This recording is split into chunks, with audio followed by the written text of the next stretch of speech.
So let's talk about how you did it, what's the fastest way to do it, and then how do you leverage one into another, or how do you get out of it to go into something larger? Cool. So just a really quick, introduce yourself. What do you own? How long have you been investing? I'm Ty Ash. I've been house hacking / investing for about 5.5 years. Bought my first place actually using Charlie as my agent many years ago. And yeah, have that duplex. Did a couple other projects as well. That I actually just recently sold a single family house, like fix and flip, to get back into house hacking. So I'm back in the game, house hacking again. Now I have 11 doors just to do other investments and stuff, but it all got started with house hacking. Hey, I'm Tyler. Started house hacking about a year ago now. Moved in officially this past summer. So I inherited 2 tenants. Got those guys out. They were good tenants actually, but there was some remodeling I wanted to get done. So pushed them out. We moved into the bottom floor and we're cash flowing. So in the future, hopefully once a year, I'm going to try and buy another one and, move house to house and just keep building my portfolio that way. All right, I'm Nick. I've been house hacker for about 7 months now. I own a duplex. We live in the upper level in Tosa. I got hooked up through Ty and Charlie, getting that deal done. I guess we inherited a lower tenant. She's been great. Put the rent up a little bit on her, so it was kind of hard. But I got the upper tenant out through the deal, and we flipped the upper unit so it's nice and modern and not old and from the 1920s. But going forward, we're trying to house hack about 2 or 3 more times until we start settling down and keep on going from there.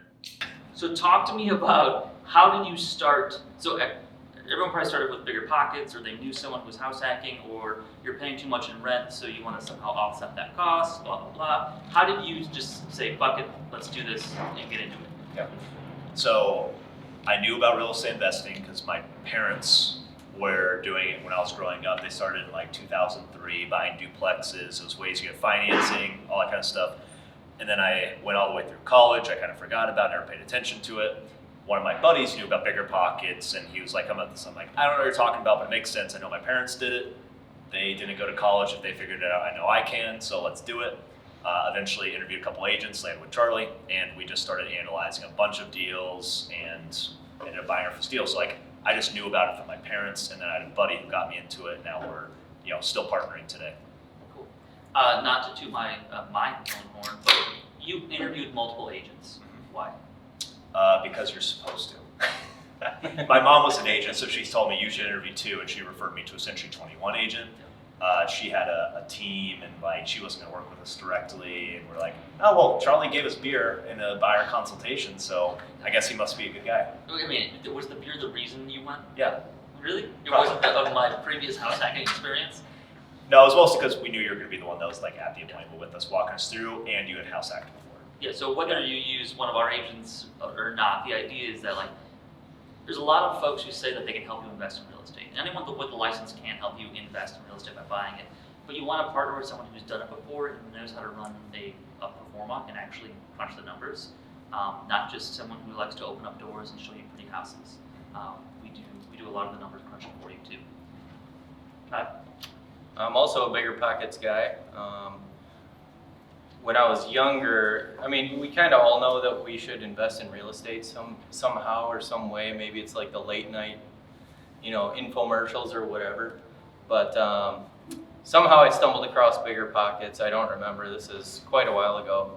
And it took me a long time actually to jump in. Eventually I decided like, you know what, I'm just going to sell my house and buy a duplex and actually like get it done, because if I never do it, I'm just going to regret it, I think, and I'm so glad I did. It was, I did a lot of reading up and to the point, did a lot of educating.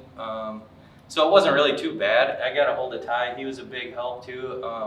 Similar to Charlie, like I interviewed 4 different agents, and Ty was the only one that said, hey, you want to meet up and have a beer and just talk? So and actually, so we get you drunk. And we like didn't really even talk about him helping me out. It was more so just like investing in general and kind of his strategy, my strategy.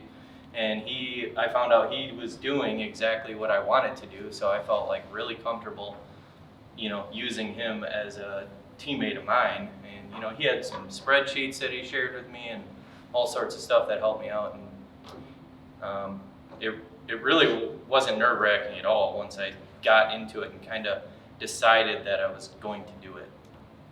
I think the thing that made me the most nervous was managing tenants. And once you do it, it's really not hard at all. You just kind of figure it out. Are you handy though? I am handy, yeah. I'm a plumber by trade. Ty, are you handy? No, No, that's correct. Ty is not handy, and he still doesn't. So. but I can paint. But I don't know if he can. I've seen those Yeah. walls. You don't need to be handy. You Yeah. do not need You don't to be want to be handy. handy. How'd you get in the game? Alright, so I started my junior year of college in a personal finance class where we had to read a personal finance book, and I hated reading, so I read Rich Dad Poor Dad, got a suggestion. That's kind of what got me started into it. I had a couple friends and buddies that kind of, we all knew we wanted to be financially free at the end of the day, so we were kind of talking about a bunch of different strategies, and real estate was one of them we kind of talked about. And then I'm sitting there mowing lawns. I mowed lawns for my college campus in the athletic complex, and I listened to the real estate CPA, because I was about to be a CPA, and I thought real estate, let's do the same thing. So I was learning about tax strategies with CPA, and it kind of got me fired up because no one wants to pay taxes. It kind of sounds weird, but it's kind of how it got started. And then I'm sitting there donating plasma during college to make some money, and I'm listening to Bigger Pockets. Kind of how it really kicked off was get into Bigger Pockets and then kind of go from there. And I started full time. Started full time at my job. Me and my fiance at the time, my wife, we were gonna move out of our parents' house after college in November, and she's like, "Oh, why don't we stay home and save some money for a little bit?" I'm like, "All right, fine." But then if we're gonna do that, let's go buy a duplex and house hack it. So we talked kind of how it started. Lived at home for a little bit, saved a bunch of money. When I started my job, I was really bored. I didn't really do a whole lot, so I sat on Bigger Pockets and sat through the internet, searched a bunch of different stuff, trying to find an agent. And eventually, I interviewed 2 or 3 agents. Found Ty. I think one of the big suggestions he had suggested me to read Set for Life. I think kind of set a good foundation, starting it off. And I think another thing is that find an agent that's comfortable, not only with me, but also with my wife now. I think Ty helped us out, just trying to build a relationship. And I think if you're able to get on board, I think at the end of the day, I don't know if you guys are going into business with your partner at all. I think it's just making sure she's comfortable with what you're trying to do, or he at the end of the day. So it's kind of how I got started. And I'm not very handy either. I try to think I am. I know my wife keeps telling me you're not handy because she comes from her dad and her brother are both carpenters, so I kind of look at the lower level for them. But I am a CPA, so I kind of know taxes. But you kind of. My big takeaway is how much can I make donating plasma? How much time? How much money can I make? Oh, a lot. Maybe that's our next seminar. It's Yeah. how to make money by It's donating. not a seminar, It's kind of the workshop. Workshop. Cool. unless you're 50. Okay, so wait, who here already owns and does house hacking? Yeah, so we've got quite a few people. So also feel free to chime in if you've got thoughts too. Make it an open conversation. I think a lot of people get the idea that they want a house hack, and then so many wait, right? They wait years and years, and because they don't know where to get started, or they think it's going to be too difficult to do, or like how do you just get off the pot and just fucking go? What would be your number one step? How do you get started?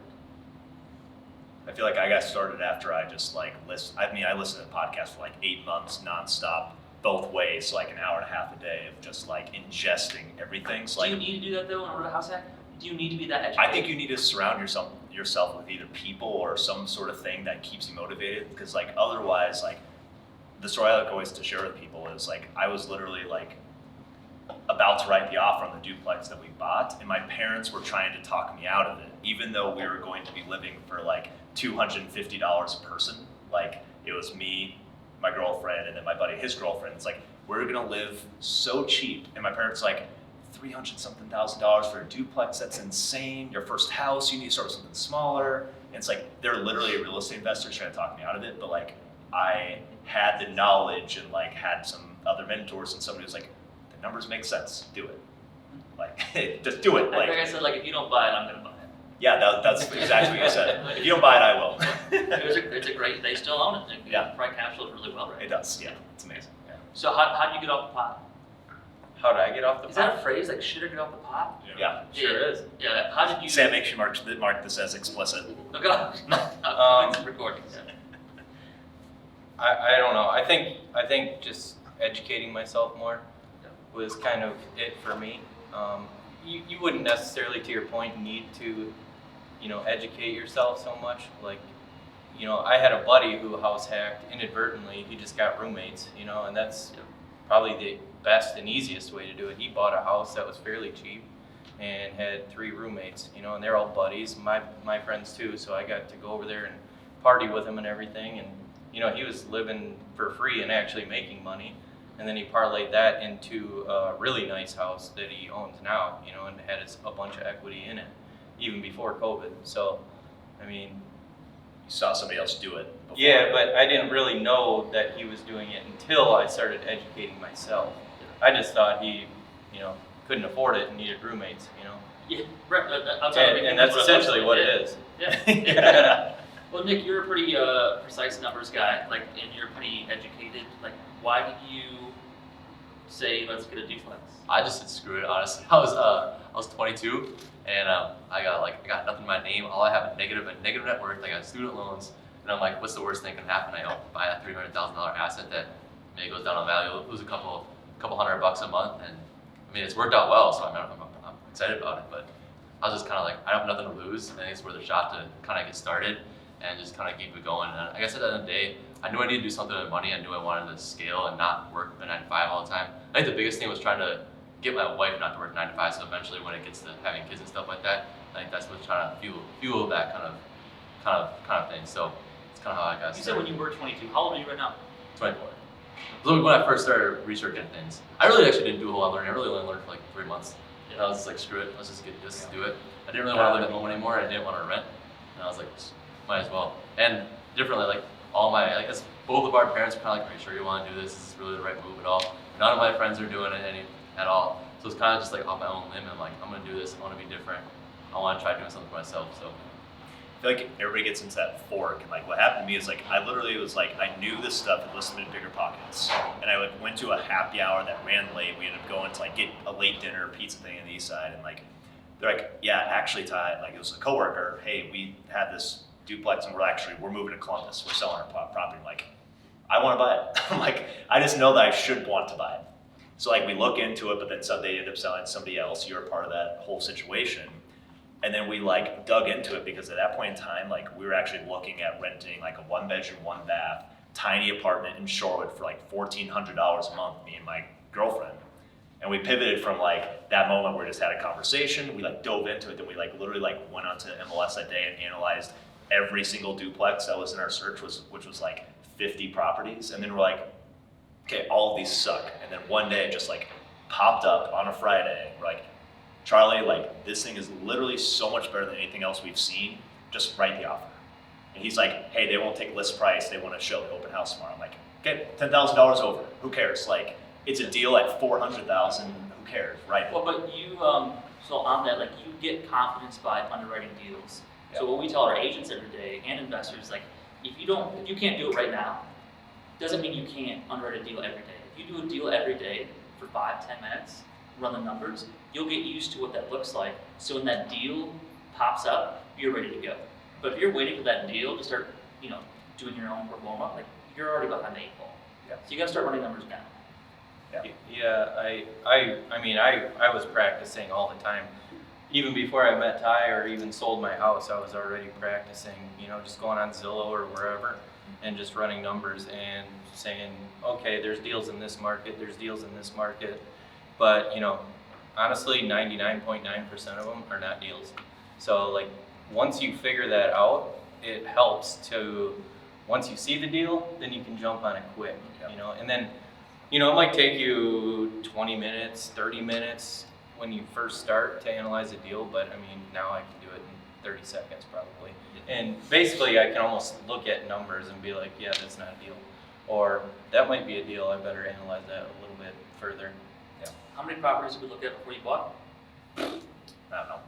At least 10. I mean, again, we analyzed every single deal in the MLS, so we probably only went to ones that made sense. Don't even know how many we went to. Tim would actually know. I wouldn't know. How many houses did you look at before you bought your West Dallas? We actually didn't look at a whole ton of them.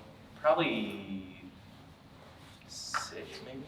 Yeah, because when you run your numbers, you're only looking at the ones that actually make sense. Yeah, And we the didn't reason- even go to any that didn't make sense. So. Did you Did you look at any? Yeah, you must Yeah, have we looked at some. I think we probably showed 12 real Yeah. offers on 4-ish, I think about 4. So just kind of gotta do it. And I think at the end of the day, like you run your numbers and like it makes sense or not. I guess it's how aggressive you want to be.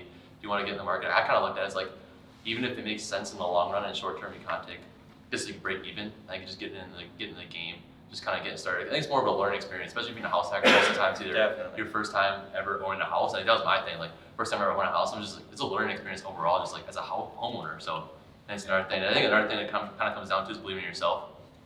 I guess it can be kind of tough going to a deal. It's kind of, I don't say risky, but if you don't believe in yourself, it's gonna be a lot harder to pull the trigger. I think at the end of the day, it's like believe in yourself, trust yourself, and you're gonna be the person who's gonna make yourself successful. So it's kind of how I got started too.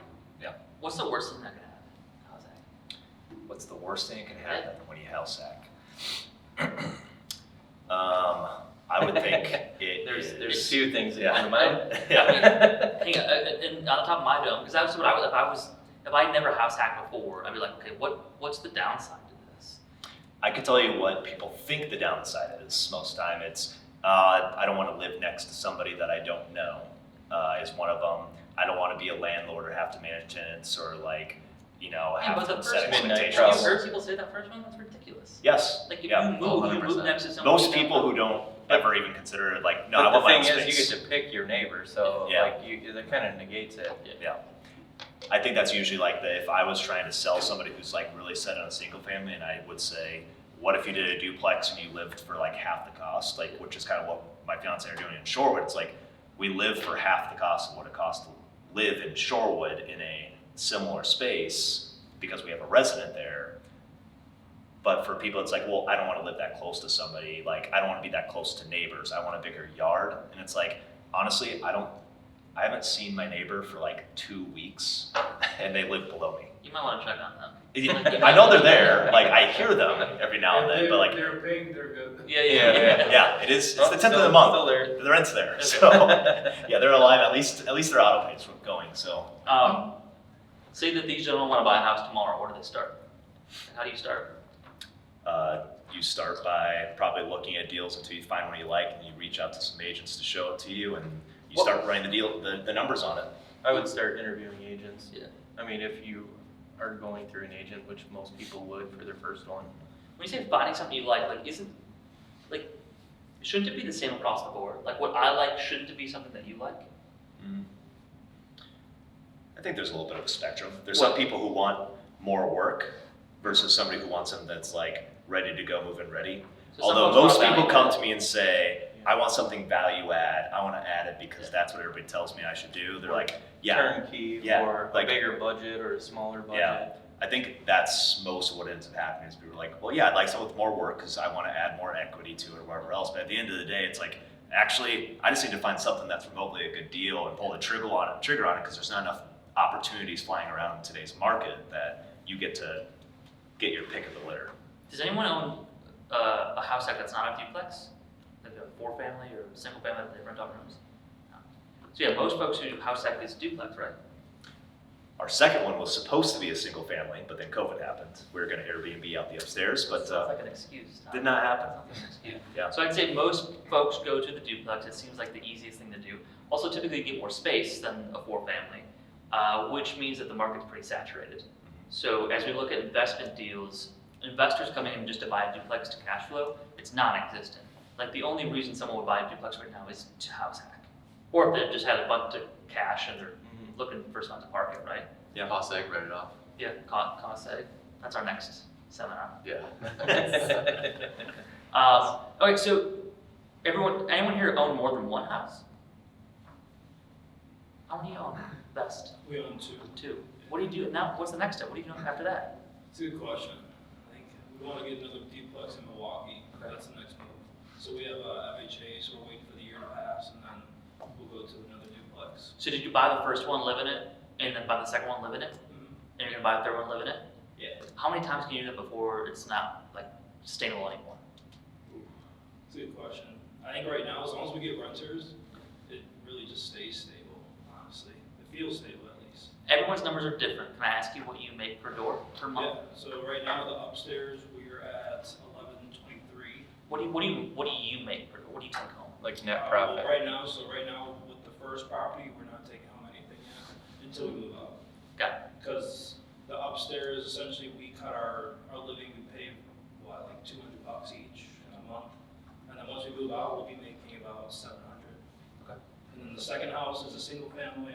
We're trying to figure out whether we want to, I guess, fix it up and sell, but I think we're kind of leaning towards keeping it and just rent it out for maybe $500 more than what the mortgage is. And at the end of the day, I mean, you guys are young, but like, what's the ultimate goal? Like, how much income are you trying to get from all these duplexes and single families? Enough to not have to work. All of Just it. work in the business. Which is fun. So I've been in real estate for 10 years, so I always work backwards. So you can say like, well, Charlie, I want to make $100,000 a year off my properties. It's pretty easy to work backwards. So if you're making $500 a month per, well, let's just say $300 a door. How many doors do you need to make 100 grand? Who's got a calculator? I thought you had the answer. No, I don't. No, I don't do math. It's good. I would say, I'm gonna estimate probably like 40 doors, 30 doors. 333. Close enough. Is that scale? Can you do that? Has anybody done that before? Has anyone, I'm not saying you can't, but I pose the next question is, okay, you do the house hack, you repeat it again. What's an exit strategy? Like, what can you do to, because most folks get into house hacking because you want to invest and your rent just got shot up and you want to now own something and pay less rent. That's what I did. I lived at the north end. It was awesome. They were going to jack my rent up. Found a duplex in Tosa. Before I met you guys, before I knew what house hacking was in 2016. And I bought it out of necessity. Like, I was paying like $1,000 a month in rent. They were going to do like $1,400. Get into my duplex, I'm paying $300 a month, which means I had enough money in there to pay for cable. That was the only time in my life I had cable. I don't have cable now. Can't afford it. I can't afford it. I can't afford it. So the question is, it's great to have these properties. For me, I've sold all my residential. I made fine money per month on these residential. I made money on the sale. I made a lot of money on selling all my properties. So the question is, what is the exit strategy? Well, your exit strategy is your 1031, which we can talk about. Well, we can circle back to that. My exit strategy for most of mine right now are buy and hold it forever. Right now, at least, just because I have really good interest rates in place. That's an advantage of buying when I did, is it's really hard to go from a 3% rate to a 6%, 7% investor rate today. But one of the properties we bought and that we lived in was a single family. It was just a house that we lived in. It wasn't a house hack at all, but it had a lot of work that it needed, so we lived in it and sold it. Like, I would consider like a live-in fix and flip house hacking in some sort of way, because we bought it for 5% down, put most of the money we actually had in savings into it to fix it up and sell it, and we used that money to go buy another duplex that we live in for 3.5% down. Not saying that we set up when we got married based on being able to use 2 FHAs, but we definitely picked a date to make sure we could use 2 FHAs. Those cabinets in the house looks great. Thanks. What? I hung them. Oh, yeah. I hung the cabinets. I forgot about that, actually. God damn it, Todd, what's exit? How are you getting out of this? I would say when the return on equity is greater than the cash on cash return, then I will probably refinance and, buy another one until, the machine is going and I can just basically buy nonstop. I'm not a very smart guy. Who can explain to me what return on Who's the equity numbers means? guy? Like, Return on equity? Yeah. Go ahead, take it. So, Okay, you got it? yeah. Yeah. So eventually, say 5-10 years down the line, you have, I don't know, say $100,000 in equity between your pay down and appreciation. At some point, that 100,000 is gonna supersede, is that the correct word? Sure. That is gonna supersede your cash on cash return, which is the money you invested versus the money you make every year. One percentage is going to be higher than the other, and when your return on equity becomes greater than cash on cash return, that's when you probably should do something different, because you're essentially losing money by not refinancing out or selling. that 100K could be better used elsewhere. Correct. Yeah. Long story short. You introduced that to me, and that was Yeah. like a game changer. Yeah. So I lied when I said I didn't know what it was. That was for everybody else. Yeah, I know. Nick, I know it's just one, but you're not one and done. No. How many are you gonna have? We'll see how much it takes. That's Oh, I not was how you thinking get keep on there. going. You gotta have a number in your head. No, my big thing from a real estate investing standpoint though is like limit tax bill. Is at the end of the day, look at your expenses, look at your gross income. Almost the number one expense on your like I guess income statement is gonna be taxes every single time, 100%. So I think that's why real estate gets really advantaged because like right now it doesn't make a difference. I mean, W2 owner, I own one duplex, but I think if you're kind of continuing to scale, I think real estate's really where that's how you start scaling. Is if you can take your property, say you pay $50,000 in taxes, you don't pay $50,000 in taxes anymore. There's a $50,000 down payment in your next property. So that's where I kind of view from a scaling standpoint to keep on going through that. And I mean, part of my job is doing cost seg, so I guess I kind of got a little advantage because I know how that all works. But that all of it's kind of being able to qualify. And our strategy I got right now is that as we continue to grow, at the end of the day, let's get the wife to quote unquote retire, become a part-time agent, real estate professional, buy properties, take cost seg, write it all off my W2 income because she's a real estate professional, and that's how we get down payments for the next year. So We need to have a meeting. yeah, so I guess that's kind of how. I guess at the end of the day, that's kind of how my strategy is kind of working right now. And then in terms of this, we're going to go with the exit strategy side. I guess we're just kind of build equity, kind of add value, kind of make it look. I mean, everything nowadays, everyone wants the all white, I guess light gray kind of look, timeless kind of look. So I guess kind of what we're looking for, add equity and keep on buying. I mean, you got to steal in that duplex. I still hear about how much you paid for that. He bought the duplex of my father's, and my dad does joke that he could have gotten more. So I just want to let you know. Probably could have. Not as close. You guys don't have a house hack yet, right? I had one in 2019. I had a duplex that I house hacked, but I sold it in 2021. Why'd you sell? Well, I moved to Serbia. I bought some property over there, so I'm gonna get back over here and get some investments, get some cash flow, so I can live over there financially free. Awesome. So I'll be kind of Nice. here back and forth. So, What does that number look like? How much do you need to make? well, in my head, a goal for me is like 10K a month. Okay. Just like because over there, 10K a month, you're living like a king. In Serbia? Yeah. Can you look at tickets to Serbia? This one? Yeah. No, yeah, but I had a question for Nick actually. You said you were married, right? Yeah, Did you leverage 2 FHAs before we did you got not. We married? actually don't have FHA at all. We got married before getting FHA. If we get into it later, we can talk about loan products, but we do not actually have FHA. Okay. The quick, short and sweet is he did some research and found a Yeah. local bank, Waukesha State Bank, that had like a house hacker specific loan that had no PMI.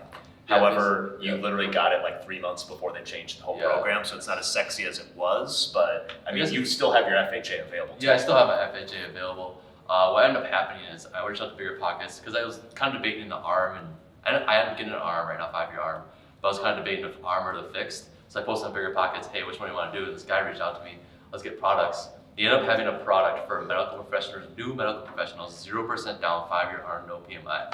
So I'm like, I reached out to my lender who had a product doing the main house hacker product, like Ty's talking about, 5-year ARM, no PMI, adjustable after 5 years, going 2%, 1% every 6 months. Yeah. So 5% down. So it's not bad at all. But the one product I was looking at was 0% down. So I'm like, hey, you got something for this? And she did. So we kind of rolled. Technically, I could have put 0% down my product. So we ended up putting 5%, 5-year ARM, 6% interest rate, which at the time I think rates were about 7%. So we got a % off there. I'm kind of just, I don't know, at the end of the day, if rates go up a little bit, you just kind of got to eat it. But for now, it made things work a lot better. And then only 5% down too. Does And no anyone here PMI in our put more than 5% down? So did less. No, I thought you were saying interest rate. Is it- yeah. Like everyone that's bought, it's always spent less than 5%, right? Yeah. There's one that I bought was 15%.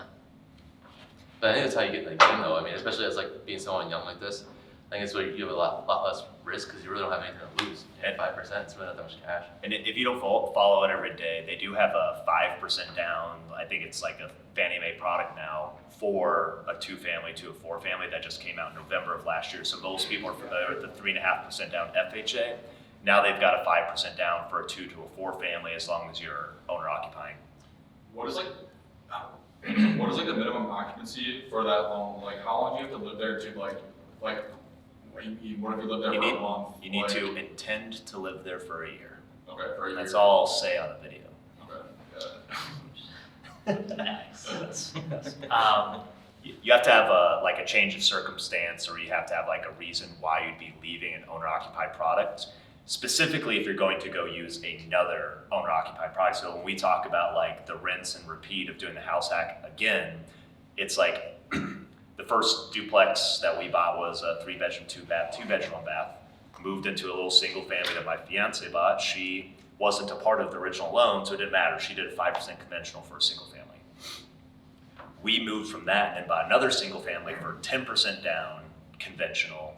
We were able to go from one single family to the other, both owner occupant, because we moved from downtown 2-bedroom, 2-bath to a 3-bedroom, 2-bath in Tosa, bigger yard, starting a family, all that kind of stuff. Like a reason to go and get at bigger properties to expand your space. Same logic applies to duplex. If you start out with like a 2-1-2-1 and you move to a 3-1-3-1, it's easy to go from a 3.5% down to then a 5% down because you're growing your space. Maybe you move closer to your doctor, you move closer to your work. You just have to have a reason that your circumstance changed.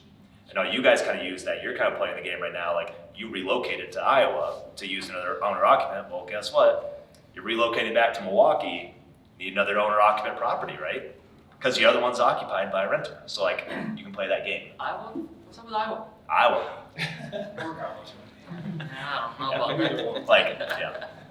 Give it work. Has anybody here ever stayed in their duplex or property for 2 years to get the whole, when you sell it, what is it, if you've lived there 2 of the past 5 years, you don't have to pay capital gains tax? Yeah. I know I could do the 1031, but has anybody ever, sometimes it crosses my mind, should I stay here for 2 years so that if I decide to sell within the next 3 years, I don't have to pay taxes, don't have to worry about the 1031? I didn't have my first one. You did? Yep, and there was just a question with the title company at Did the you end. do it intentionally, like stay No. to hit that 2 No. years? No, but looking back at it, I was. Glad you did. Can we pause the camera? No, I'm just kidding. Don't pause it. It was very close. It was very close to the 2-year mark. Very close. Um, I mean, it's all, like, you can stay 2 years, but if you're not there, I think it's 5 years 5 years. after that, Yeah, it doesn't matter. yeah. So if you don't I sell think it within, I'm pretty sure a lot of these shows like misinterpret. I think it does change like 2 years versus 1 year, but I'm pretty sure it is out of the last 5 years if you've lived in it for 2 years. Plus, you have That's, to be- I think you have to own hold it on for to it. 5, I'm pretty sure. Yeah. No, that's what it is. You don't No. have to own it for 5. I didn't own mine. no, what I'm saying is, if you live there for 2 years Yeah. and you own it for more than Oh, 5 more than years, Yeah. then you don't get that Then you don't benefit. get it. Just true the last So- 5. But do you think that's about, if you're, say you've owned it for 1 year and you're like hypothetically ready to start searching for another one, is it worth staying there another year? Tax Saving man? I mean, cash it's just for the You look at your tax savings though, because if you rented it out and you're probably depreciating a portion of it, maybe your tax, depends what your tax rate is. Why are you moving? To buy another one. Do it. So can you, If that's what makes sense to you, and just know that you're going to take a hit on taxes. it's about, can you make your money work, if you moved out, can you make your money work better now than say like you sell it and you pay extra taxes? It's kind of like which way But you also, wanna like, make if you money find a duplex and you're like, oh, this is where I want to live, and you're going to take a hit, just do it. Like, how would you So- run those numbers if you wanted to do that? How much, here's my question. How much do you get taxed on the money you pull out when you refinance? None. None. That would be more of my focus is like, I'm more of a buy now, hold it forever. And buy good properties in good areas. That's like what I like to do because at year 10, because I'm just buying a few every few years, when I get to year 10, year 15, just every couple of years, I'm just refinancing a property tax-free. But if I choose to sell property, I'm 1031ing it. Like, that's, I think, gonna be like more my focus instead of like trying to time this and like trying to move you, like schedule your life around the tax strategy. The best tax strategy I know is buy enough real estate, hold it long enough, and just refinance. Does anyone else like read a book and then that's like all they talk about for like the next like 3 to 4 months because like that's all that's in your brain? I just read The Millionaire Real Estate Investor, which is Gary Keller. He's got, a couple different books in the series. And they've got like a really great chart of like the very last section, how do you like earn $1 million? And it's like after you buy like 100 properties, every single year you just refinance a property because each year they go up 5% in value. And you're gonna get tax-free money, paycheck every single year, just like if you were selling stock. But you get taxed when you sell stock and you sell these investments. Like refinance is like, the key after you've held these long enough. It's all about the time frame you hold. A cash out refi or just? You don't do a cash out, so there's It- nuance it's- on it. You don't get taxed on cash out refis? You don't you don't tax on debt, No. it's debt. The problem with cash out refi is getting into an equity position where it makes sense to do the Yeah. cash How out much refi. equity do you need for a cash out refi? Well, it depends if you live in it or 25%. not. 25. 25. Yeah, if you're not living in it, you need 25% down. So you would recommend, if you're on the verge of moving to get a new one, do you recommend refinancing before you move? Is it better if you're owner occupied versus It investor? restarts your loans, I'm pretty sure the year restarts, right? Yeah, if you refinance, you need to intend to live there for Right. a year because you just It's like a new loan. refinanced. You just refinanced on an owner-occupied loan, Yeah. so. Okay. But maybe we just talk about creative financing. Has anyone here used hard money? It's scary, right? Who thinks hard money is scary? No? Bad question. Well, did you want to talk about hard money?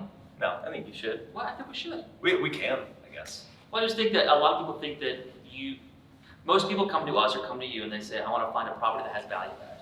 And then they go the conventional route. They do 3.5%, 5%, blah, blah, blah. Why not, if there is that much equity to be made by fixing things up, why not use a little bit more expensive hard money, refinance it with a conventional loan, do a cash out to pay for all the debt or all the money you put into it, all the expensive plumbing that Tyler did that he overcharged you for. Like, how do you get that money back? But we don't have to talk about hard money. It's less applicable to house hacking because most house hacks, especially if you use an FHA. I know, but we got need a to bunch be of in house good- hackers Yeah. already. Let's- So, what's your question on hard money? Did you have a good experience with it? Yes, Why? because it's You guys money. know what hard money is? Yes, all of you? most people, I think. So it's 13 to 16% interest rate. You're paying like 3 to 6 points, which is if you get a loan for $100,000, you're paying them $6,000 just to use their money. You use it when you don't have enough money to do it yourself to buy cash. Like if you buy a crappy property that probably can't even get a loan on it anyway and has a lot of value add, you can go and use that. So I've used it for fix and flips. You can also use it for fix and hold properties. But I would say like we're currently using that as like our house hacks have been like our foundation or our base of keeping expenses low. And we're also getting at some point in time more and more passive income. You use passive income to offset expenses, which means you need less to retire, right? Once you get 10,000, you can go to Serbia and you're a king.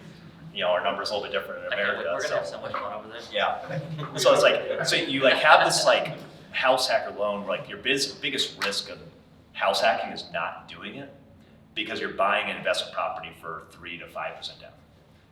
Then you start like finding ways of like, we're doing house hacking usually because we don't have enough money to actually put 25% on a property. But now you've got the stable base. Your like income versus expenses is really healthy and you can take bigger risks, like taking hard money, doing a fix and flip and getting 30K profit. Doing another one, getting 60K profit because you do it better, use a mentor the second time around. I know you I guys haven't bought my got a shops. call yet. Yeah, still haven't called you. But it's like now you've got this cash stacked. So when you find that super sexy burr that you're gonna need to leave 20K in, but it's like you're only leaving 5% into it and you're refinancing using hard money again, who cares? We'll leave 20K in it. We bought a $350,000 property and only left 20K in it. Yeah, like So that's you're how I see saying hard money. leaving 20K in was better than not doing the deal at all? Yeah, because 20% of 350,000 is like doing another house hack. You just did it in a different way. Like you build your financial base with your house hack, then you use hard money to build cash through fix and flip. Then you use burr once the deal's sexy enough to, it might not be a home run where you get every single dollar of equity out, but it's like doing another house hack. You leave 5% in, you could house hack the rest of your life, but your house hack is you built your base and now you use hard money, other people's money, find good deals, prospecting. So what are you guys waiting for? Are you waiting for a deal? Are you waiting for financing? A few things. Well, right now we're going back to Serbia. We're going back. We're back, we're all going. We're cousins.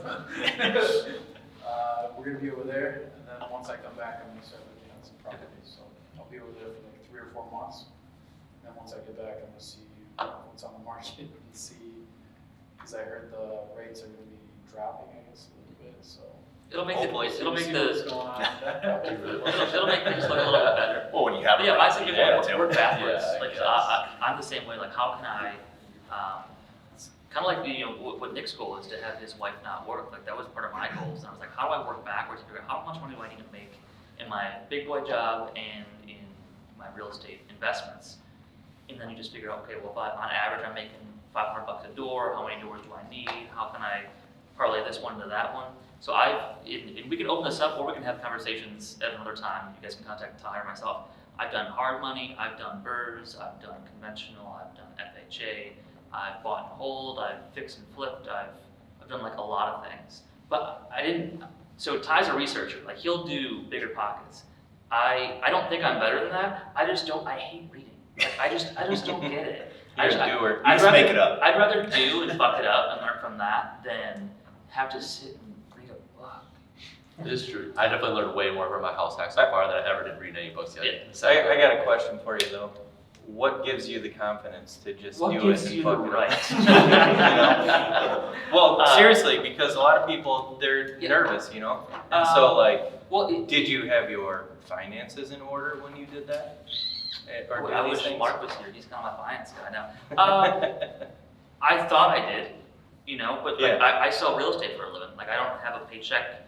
I pay for my health insurance. You know, so for you guys that have real big boy jobs, corporate jobs, like that should make you feel pretty confident going into your first house hack and then onward. I think I thought, well, one, I am fairly handy, so nothing scared me too much. But like, what's the worst that could happen? It's a house. As long as the foundation's not falling apart, you know, literally what I have to move out and rent it out, and that pays for more of my mortgage. I have to live with my parents. You know, like what? Now I won't want to do it now. Perfect. But at the Good time, answer. yeah. What gives you the right? You son of a bitch. That was a good answer. Any other questions, comments, concerns? Yeah, you had bad tenants. I haven't, and I'll tell you why. Because Yeah. typically there's value add to my properties, and I fix them up to a certain level where the bad tenants can't afford it. So that's one way to get rid of the bad tenancy. Very PC. That is PC. I mean, that's not illegal. Yeah. Okay, how can you fix it up if they're still living in it? My first one that I bought, the upper was vacant, Okay. and the lower, there was a tenant there, like a 20-year tenant. I upped his rent a little bit, but overall, nothing crazy. Nick, you might have used the strategy because we talked about it, but one of the best ways, usually when you buy a property, it's almost always a tenant who maybe's been there for a while, they're inherited, is under market value. One of the best ways we found is to do like, we call it like a comparable market analysis when we try to compare like the value of a home for when you're purchasing it. You can do the same thing for your resident that you inherit, like, hey, your rent is $700 a month right now. Here's 5 Zillow listings for people that just recently got this for rent, and it's the same thing as $1,200. What do you think is fair for rent? And they might say, I think 1,000's fair. Sweet, now they may be worth your money a little bit more. Or they say, we're not paying anymore. Okay, well, I think we're gonna, separate, ourselves. Let's move on from here because unfortunately, like I have to pay my mortgage every month. If I can't pay my mortgage, you're not gonna have a house to live in anyway. That's Like, good. I don't know, did you end up doing like here's like what it's gonna cost to rent? Cause it's like, they're gonna see it, they usually see the numbers, right? Of like, it's gonna cost me $1,000 to move. Yeah, I'll pay market rent. So that's what I should have done, but I didn't. I kind of, what I ended up doing, because I inherited a tenant, she was paying $1,200 a month for a 2-bed plus den in Tosa, which probably in Tosa right now is probably around $1,500. It was not fully updated, so maybe give or take $25 less. Plus I'm taking care of all snow, all lawn and everything, so I'm living there. Just getting a pretty decent deal. Told her like, hey, let's do $1,450, because she's going from $1,200 to $1,450. She's like, all right, that's probably a big jump. She's been paying $1,200 for 2 years now. So like, all right, let's make a deal. Let's do $1,400, and then after 10 months, I wanted to restart our lease in May. So we're on a cycle of people trying to move, and let's do $1,400, and then let's have expectation by $1,500 after that. But then she came back, she was fine with that, and I guess at the end of the day, she pays rent on time. So what I ended up doing was giving her $1,350 for 4 more months to kind of break that jump increase. For $1,350 for 4 more months until the end of the year. Then she said $1,400 until May, and we'll kind of go from there. But I think also you just kind of got to put yourself in a situation where if they do leave, you're in a situation where you can kind of like either get new tenants. My reason for her leaving, she's got a crap ton of stuff in the basement. So, all right, let's get that out of there. And if she leaves, I can go in there, update it, get better tenants. She's a great tenant, but get younger, better tenants that are going to pay more rent. So I think Don't say Now younger. that you can't say. Don't say younger. You can't. And also, Barbara's a fucking saint, all right? Yeah. Barbara's a saint. Did you negotiate any massages? No, I into did your- not.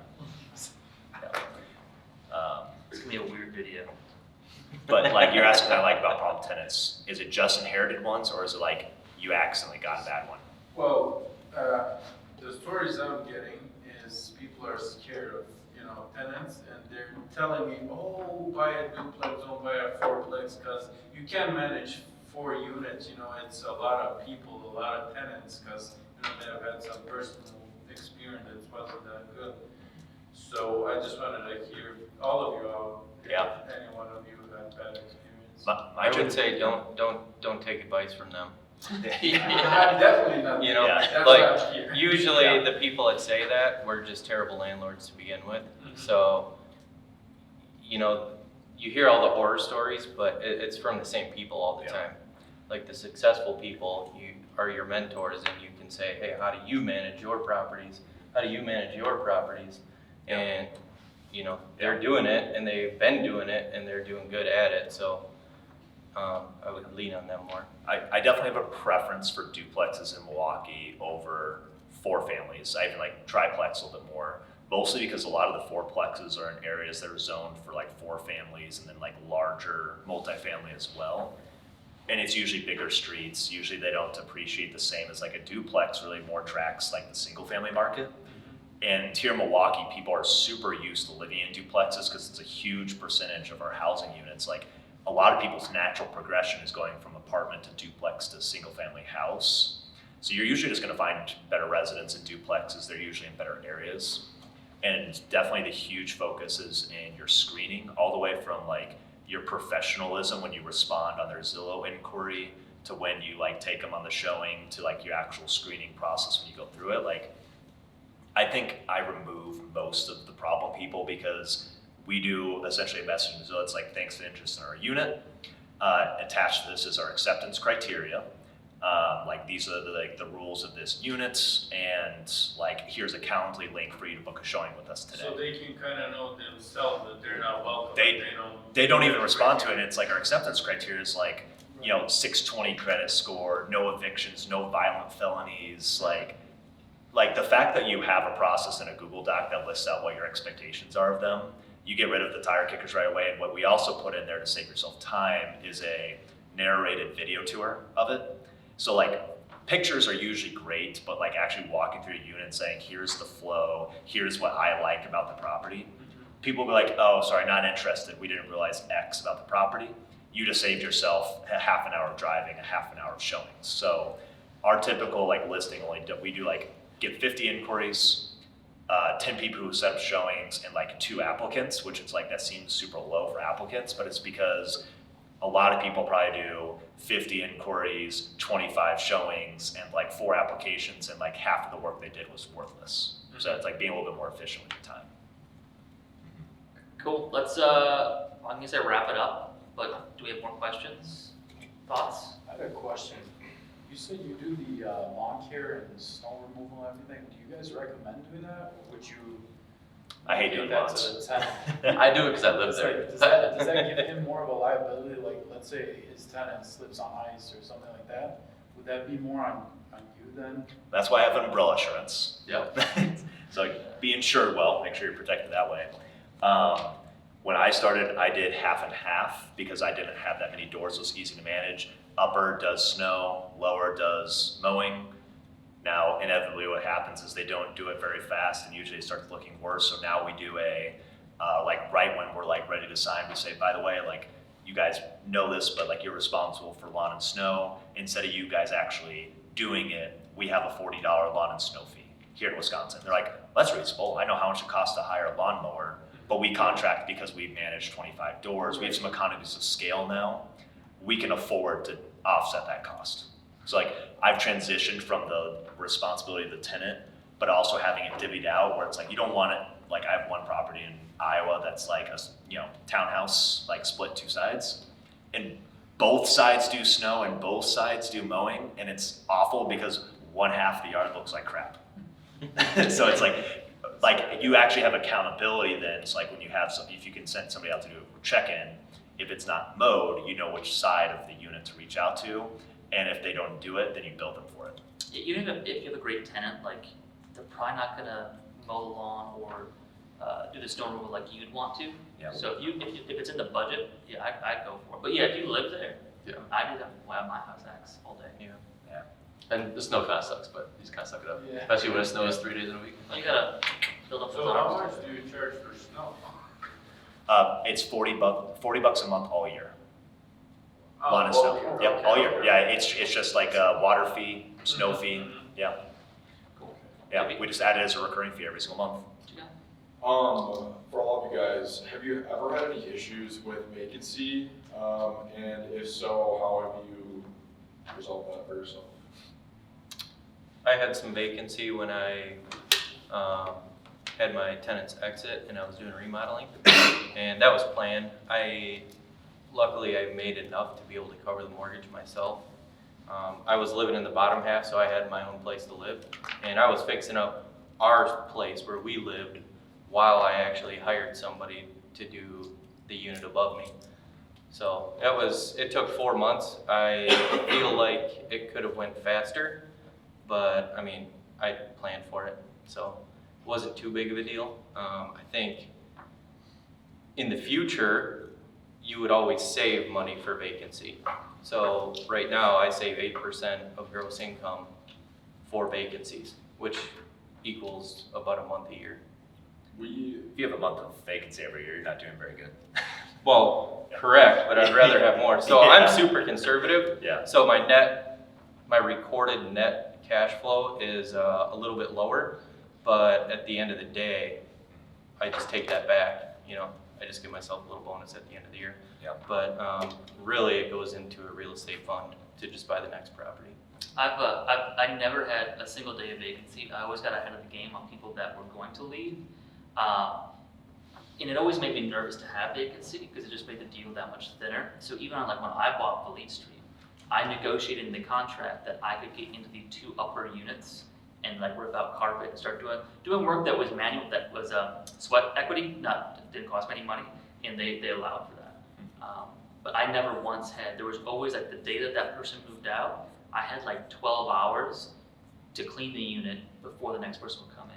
And looking back on it, it was so fucking stupid. Like, what do you say, Habu? Highest and best use? Yeah. Like, I would be doing that. If it snowed, my wife and I would toss shovels in the back of my Jeep, and we'd go from Highmount, Police Street, 64th Street. Like, it was insane. Why did we do that? That was like 3 years ago. What the hell was I doing? Didn't have a good network. I did not have a good number of people. Yeah. Now, what do you fix up the most?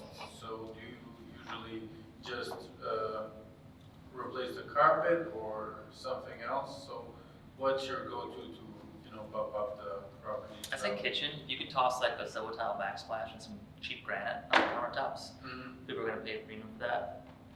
Nice fixtures.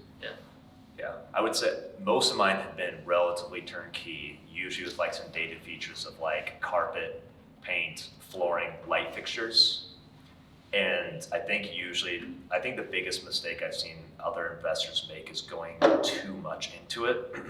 Because as soon as you start pulling that like remodel string, it just will keep coming, especially in like investment properties in Milwaukee that are 80 to 100 years old. You can find projects all day that are not safety issues, but like it could make sense to do it now and then it's gonna be perfect forever. But what we know is things are gonna keep on breaking. So like you're gonna fix all this stuff, that product is gonna keep lasting you for like 10 more years and you're like not getting your full use out of that piece. So I like carpet, paint, flooring, light fixtures. Yeah, I mean, I remodeled that up earlier and I went LVP, paint, and light fixtures. But like you said though, you're in Milwaukee for sure. Like the more projects you do, the more problems. I mean, the same problems, the more holes you start finding. So Where'd they you get kind of, LVP? Wasn't it maple floors up there? but I Where's mean, that? half of them were, 2 rooms were painted over with white paint. You can talk about that. Some of the floors were split apart. Painted wood floor is beautiful. Nice. I thought They it probably looked, just it spilled looked, paint. I and thought it looked really spread it all over. Scandinavian. I thought it was cool. Whatever. Any other questions? Otherwise, we're gonna argue about the white paint on the floor. Cool. Let's wrap it up. Mix and mingle if you want. Have another beer. I think the last thing to say is like, even for those that already have houses, like, if you're looking to make more money, let's go get you another one. Like, there's no reason why you can't find another deal. And if you wanna get creative with financing, we can help out with that too. We know people, I think it was like last year, we had Mach 1 in here, right? Yeah. And I've used them, you've used them, so. Yeah. Any real estate questions? I think my takeaway for everyone, this is something I got out of that Millionaire Real Estate Investor book, is find somebody that you don't mind sharing a little bit of your personal finances with. Some of us are, partners with a buddy. Is start tracking your net worth, which you can find a million templates out there of like, what are the assets I own? And then like, what are the mortgages, loans, liabilities that offset that? And track it like every 3 months, every 6 months, and like track that, because it's gonna feel like it's not growing at all for the first few years. Like, I really didn't track it much until like a year or two ago. But then like all of a sudden, once you get to like that first 100,000 in like net worth, it just starts compounding. It's everything you guys hear about and what you read and what you listen to.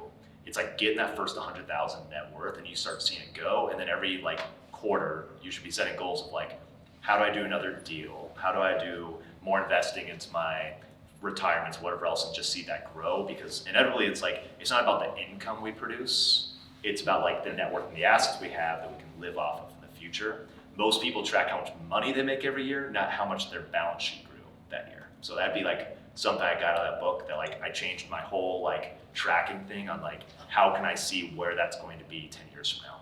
Retirement, like, I don't, screw retirement, just Yeah. keep buying stuff. Well, real estate is like retirement now. Just keep buying real estate.